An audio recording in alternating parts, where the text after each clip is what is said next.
самғаған, білім ұста теңеседі бар ғалам. Қазақ елі ұстазым мен ұлысын, шәкіртіне бар ғұмырын арнаған, анамыз парасаттың бағбаны.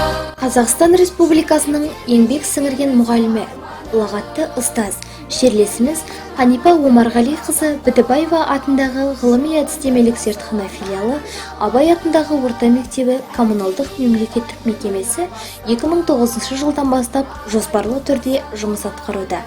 Ханипа Бітібаева инновациялық технологияның қайнар көзі екені мәлім. Оқушы жетістігі ұстаз мерейі дегендей, Ханипа Бітібаеваның зертханасынан түлеп ұшқан шәкірттерімізді мақтан етеміз. Олар аудандық, облыстық, республикалық, халықаралық сайыстар мен байқауларда алдыңғы қатардан көрінді.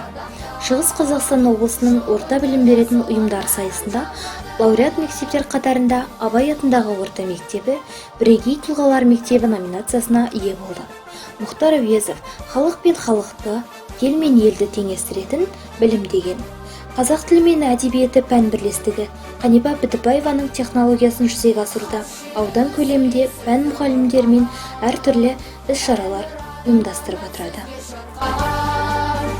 Ұстаздардың ұстаз еске түседі, мамыр айы